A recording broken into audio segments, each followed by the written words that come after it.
Assalamualaikum warahmatullahi wabarakatuh. Selamat malam teman-teman semuanya. Pada kesempatan kali ini, kami dari tim 19 akan mempresentasikan hasil portofolio trading internal kami.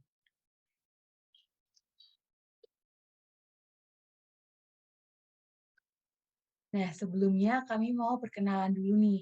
Perkenalkan, nama saya Pranesta Bella dari staf IE dan rekan saya. Saya Muhammad Raza Al-Ghifari dari staf ARD. Nah, teman-teman, Raza punya pantun nih. Coba Zak, gimana? Pantunnya ya, dengerin.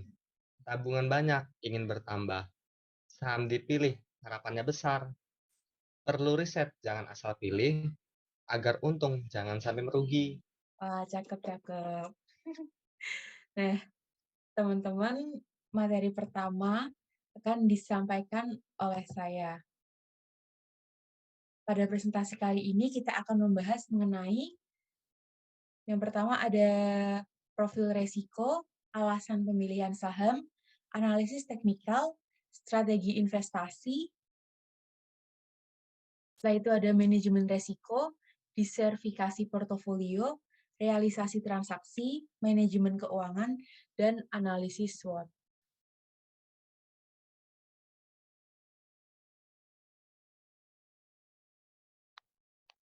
Nah, pada trading kali ini kita menggunakan profil resiko tipe moderat. Tipe moderat itu tipe investor dengan profil resiko yang sedang, memiliki tujuan finansial jangka menengah, dan siap dengan tingkat return yang fluktuasinya tidak signifikan, tetapi masih tidak terlalu berani mengambil resiko, masih bisa menoleransi resiko dalam berinvestasi, tetapi tidak untuk resiko yang tergolong besar. Nah, intinya investor dengan tipe moderat masih tetap berhati-hati dalam memilih instrumen investasi yang aman. Meski demikian, adanya fluktuasi pada pasar modal saat berinvestasi pun sudah mulai dipahami pada investor pada jenis ini. Nah, selanjutnya alasan pemilihan saham. Ada dua, yang pertama analisis fundamental dan analisis teknikal.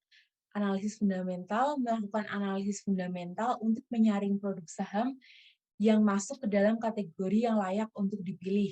Tujuannya untuk mendapatkan hasil bahan pertimbangan harga yang akan dibandingkan dengan nilai saham saat ini. Kemudian dapat mengetahui apakah sebuah saham perusahaan masuk kategori undervalue atau overvalue.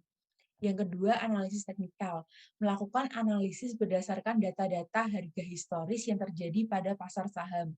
Dalam analisis ini, memilih waktu yang tepat untuk membeli atau menjual dilakukan dengan melihat grafik historis dari pergerakan saham. Setelah itu ada strategi investasi. Nah, yang pertama ada beli saham saat harga murah, yang kedua beli saham saat harganya menembus level resisten, yang ketiga adalah beli saham saat breakout atau harga bawah. Nah, setelah itu kita akan membahas apa itu manajemen risiko. Manajemen risiko saham adalah suatu pendekatan atau strategi yang digunakan oleh investor saham untuk mengelola dan mengurangi risiko dalam investasi saham mereka. Tujuan dari manajemen risiko saham adalah untuk melindungi modal dan mengoptimalkan pengembalian investasi dengan meminimalkan risiko yang terkait dengan perubahan harga saham. Nah, setelah itu kita akan menunjukkan emiten-emiten yang kita investasikan ya teman-teman. Yang pertama itu ANTM Aneka Tambang. Kita beli di harga 1995 dan jualnya itu bertahap. Yang pertama 1995, 2030, 2050, 2080, 2070.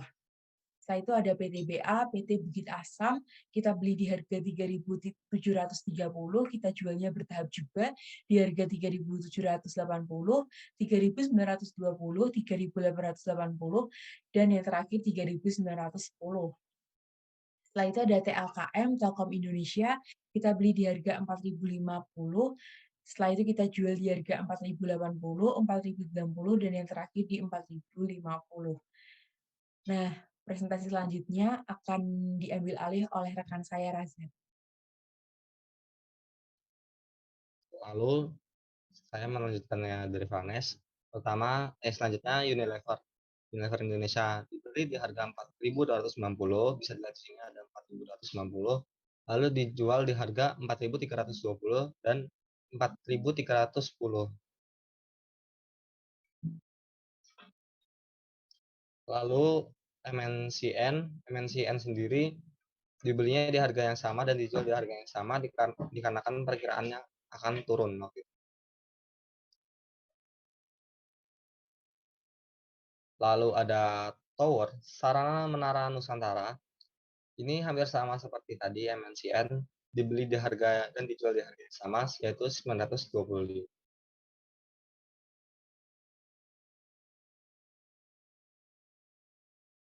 Nah, jadi tadi kan banyak saham yang udah diterangin. Di sini kan diversifikasi portofolio sendiri. Sahamnya yang pertama Antam dibeli di tanggal 27 Maret 2023, dijualnya bertahap seperti tadi yang disampaikan Pranes dari tanggal 28 sampai 31 Maret.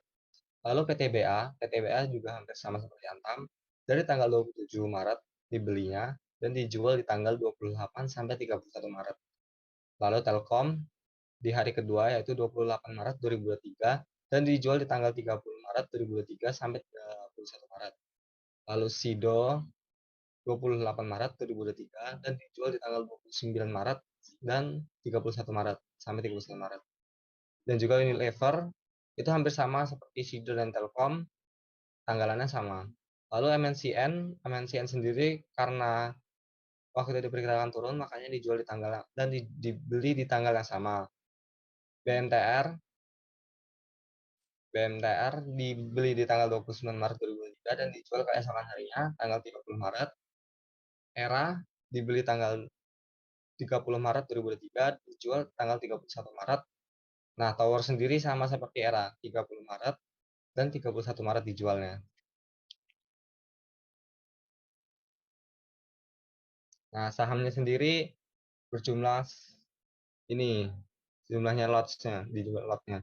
Antam 4.500, PTBA 200, Telkom 400, Sido 300, Unilever 300, MNCN 30, BMTR 100, Era 500, Tower 100.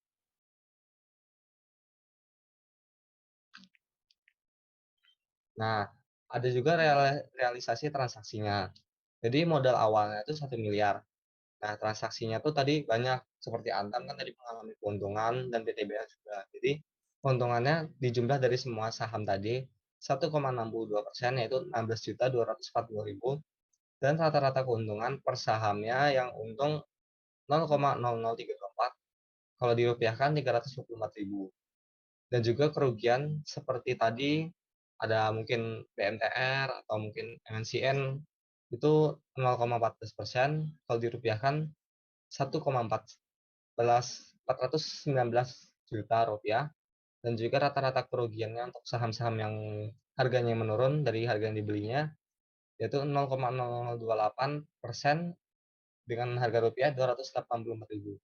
Jadi jika dijumlahkan hasilnya total loss dan again-nya jadi 1.014.821.000.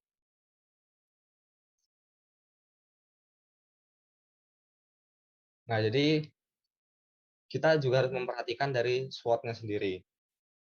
Pertama, dari strength. Strength-nya itu kemampuan yang manajemen resikonya. Jadi kita mengetahui resikonya terbesar di apa dan bagaimana. Seperti tadi beberapa saham yang kemungkinan yang tadi turun. Nah, jadi kita harus mengambil keputusan cerdas saat resiko itu terjadi. Jangan sampai kita masih menunggu atau mungkin kita yakin saham itu bakal naik, padahal sebenarnya dia kondisinya kurang baik. Lalu kita ke weakness atau kelemahan. Weakness ini bisa jadi ketergantungan pada satu saham atau mungkin kita terlalu fokus pada saham yang jenisnya sama. Jadi kalau misalnya saham ini sama sama tapi bisa berbahaya juga karena kadang sektornya bisa turun tapi di tempat lain mungkin tidak turun. Dan juga misalnya kalau kita beli banyak jadi fokus kita terpecah, itu juga akan menjadi kelemahan sebenarnya. Lalu kita ke mencari keuntungan. Keuntungannya sendiri itu peluang diverifikasi. Jadi Memperluas portofolio trading dan mencari peluang di berbagai sektor industri, jangan mengandalkan satu sektor industri saja. Yang terakhir, risks, ancaman. Ancamannya sendiri banyak seperti risiko pasar, fluktuasi harga saham, dan perubahan kondisi ekonomi yang mempengaruhi kinerja trading sendiri. Jadi ada juga seperti banyak trader lain di pasar yang mencari peluang trading yang menguntungkan. Jadi sekiranya kita juga harus tahu dari trader lain tuh membeli saham di mana supaya untung saat kondisi pasar mungkin sedang turun-turunnya.